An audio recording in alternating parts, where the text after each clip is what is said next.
ಕೈ ಶಾಸಕರಿಗೆ ಸುರ್ಜೇವಾಲಾ ಖಡಕ್ ವಾರ್ನಿಂಗ್ ಅನ್ನು ಕೊಟ್ಟಿದ್ದಾರೆ. ಯಾರೇ ಇರಲಿ ಪಕ್ಷದ ವೇದಿಕೆಯಲ್ಲಿ ಚೌಕಟ್ಟಿನಲ್ಲಿ ಚರ್ಚೆ ಮಾಡಬೇಕಷ್ಟೇ ಅಂತ ಹೇಳಿದ್ದಾರೆ.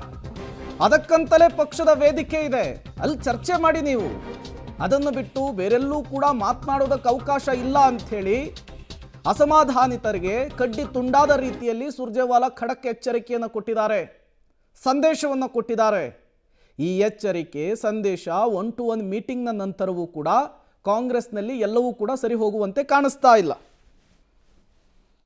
कांग्रेस पार्टी के लिए जो आपका कंसर्न है, जो आपका प्यार है, आपका स्नेह है, आपका आशीर्वाद की भावना है, मैं उसके लिए आप सबका धन्यवाद करता हूं. I'll say it in English. First of all, let me thank all my journalist friends for their deep-rooted concern, love, affection for the Congress party.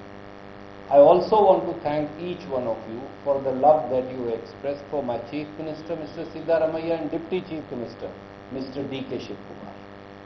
I assure you, we also treat journalists as stakeholders in the Congress party. You have expressed your opinion, like many other legislators and Congress workers also do, and ordinary people also do. We are all part of the family. Congress is part of the family of all the Kannadigas. So as a Kannada, ಮತ್ತಷ್ಟು details ಅನ್ನು ಕೊಡ್ತಾರೆ ನಮ್ಮ ಪ್ರತಿನಿಧಿ ಸುಕೇಶ್ ನೇರ ಸಂಪರ್ಕದಲ್ಲಿ join ಆಗಿದ್ದಾರೆ. ಸುಕೇಶ್, ಈ notice ಅದಾದ ಮೇಲೆ ಕೈಕಟ್ಟು ಬಾಯಿ ಮುಚ್ಚು ಅನ್ನುವಂತಹ ಸಂದೇಶ ಇವೆಲ್ಲವೂ ಕೂಡ ರಾಜ್ಯ ಕಾಂಗ್ರೆಸ್ನಲ್ಲಿ ಬಾಲಿಶ ಮತ್ತು ಹಾಸ್ಯಾಸ್ಪದ ಅಂತ ಕಾಣಿಸುತ್ತೆ. ಯಾಕೆಂದರೆ CM DCM ಎಚ್ಚರಿಕೆಗೆ ಶಾಸಕರು ಬಗ್ಗೋದಾಗಿದ್ರೆ ಸುರ್ಜೇವಾಲಾ ಬರಬೇಕಾಗಿರಲಿಲ್ಲ, 4-5 ದಿನಗಳ ಸಭೆನೇ ಮಾಡಬೇಕಾದಂಥ ಅವಶ್ಯಕತೆ ಇರಲಿಲ್ಲ ಅಂಥೇಳಿ. ಖಂಡಿತ ಪ್ರೇಮ್, ಯಾಕಂದರೆ ಹಿಂದಿನಿಂದ ಕೂಡ ಅಂದರೆ ಬಹುತೇಕ ಇಲ್ಲೊಂದು ಕಡೆ ಸರ್ಕಾರ ಅಧಿಕಾರಕ್ಕೆ ಬಂದ ಒಂದು 6 ತಿಂಗಳು ಕಳೆಯಷ್ಟರಲ್ಲೇ ಶುರುವಾಗುತ್ತೆ DCM ಹೇಳಿಕೆ. ಅಂದರೆ ಹೆಚ್ಚುವರಿ DCMಗಳು ಬೇಕು, ಜಾತಿವಾರು DCM ಬೇಕು, ಲೋಕಸಭೆ ಚುನಾವಣೆಗೆ ಮುಂಚೆ 4-5 DCM ಮಾಡಬೇಕು, ಇಲ್ಲಿ ಹೇಳಿಕೆಗಳು ಶುರುವಾಗಿದ್ದರಿಂದ ಹಿಡಿದು ಕಳೆದ 1.5 ವರ್ಷದಲ್ಲಿ ಇಲ್ಲಿವರೆಗೂ ಕೂಡ ಬೇರೆ ಬೇರೆ ಹೇಳಿಕೆಗಳನ್ನ ಬೇರೆ ಬೇರೆ ನಾಯಕರುಗಳು ಕೊಟ್ಟಿರುವಂಥದ್ದು. ವಿಶೇಷವಾಗಿ ಅಧಿಕಾರ ಹಂಚಿಕೆ ವಿಚಾರ ಮತ್ತು PCC ಪ್ರೆಸಿಡೆಂಟ್ ಬದಲಾವಣೆ ವಿಚಾರ.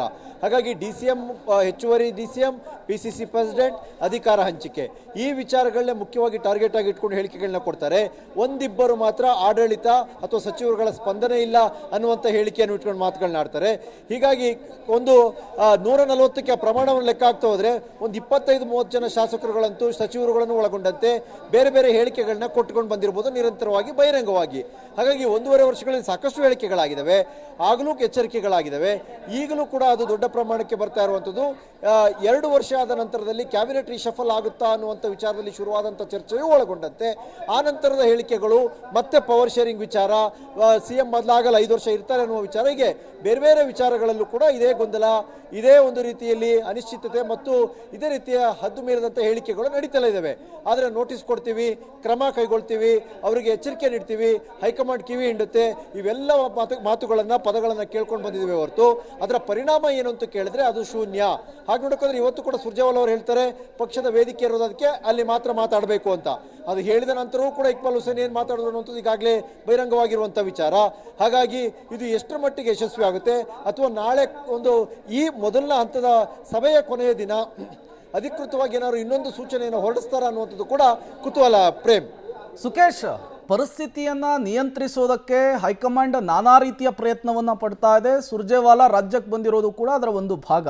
ಹಂಗಿದ್ದೂ ಕೂಡ ಮನಸ್ಸಿಗೆ ತೋಚಿದಂತೆ ಒಬ್ಬೊಬ್ಬರು ಒಂದೊಂದು ರೀತಿಯ ಹೇಳಿಕೆಗಳನ್ನು ಕೊಡ್ತಾ ಇದ್ದಾರೆ. ಹಾಗಾದರೆ ಕಾಂಗ್ರೆಸ್ನ ಶಾಸಕರುಗಳನ್ನು, ನಾಯಕರುಗಳನ್ನು ನಿಯಂತ್ರಿಸೋದಕ್ಕೆ ಹೈಕಮಾಂಡ್ ಕೈಯಿಂದಲೂ ಕೂಡ ಸಾಧ್ಯ ಇಲ್ಲ ಅಂತನಾ? ಹೇಗಿದು ಸುಕೇಶ್?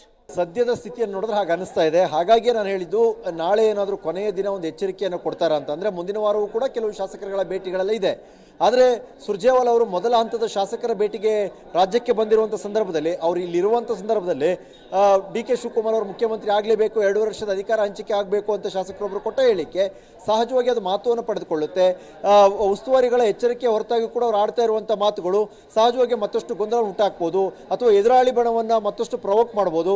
ಹೀಗೆ ಬೇರೆ ಬೇರೆ ಬೆಳವಣಿಗೆಗಳಿಗೆ ಇದು ವೇದಿಕೆ ಆಗುವಂಥ ಸಾಧ್ಯತೆ ಹೆಚ್ಚಿರೋದ್ರಿಂದ ಅಂತಿಮವಾಗಿ ನಾಳೆ ದಿನ ಏನಾದರೂ ಅಂತ ಒಂದು ಘೋಷಣೆಯನ್ನು ಮಾಡ್ತಾರಾ ಅಥವಾ ಇಲ್ಲ ಇದು ಶಾಸಕರುಗಳು ಯಾರ ಹಿಡಿತದಲ್ಲೂ ಇಲ್ಲ, ಇದು ಹೈಕಮಾಂಡ್ ಇರ್ಬೋದು, CM ಇರ್ಬೋದು, DCM ಇರ್ಬೋದು, KPCC ಮಟ್ಟ ಇರ್ಬೋದು, AICC ಮಟ್ಟ ಇರ್ಬೋದು, ಎಲ್ಲಿಂದ ಏನೇ ಅಂದರೂ ಕೂಡ ತಮ್ಮ ಹೇಳಿಕೆಗೆ ತಾವು ಭದ್ರ ಅನ್ನುವಂಥ ರೀತಿಯಲ್ಲಿ ವರ್ತಿಸ್ತಾರ ಅನ್ನುವಂಥದ್ದು ಕೂಡ ಅದು ನಿರ್ಧರಿಸುವಂಥ ಸಾಧ್ಯತೆ ಇದೆ ಪ್ರೇಮ್. ಥ್ಯಾಂಕ್ ಯು ಸುಕೇಶ್ ತಮ್ಮೆಲ್ಲ ಮಾಹಿತಿಗಾಗಿ.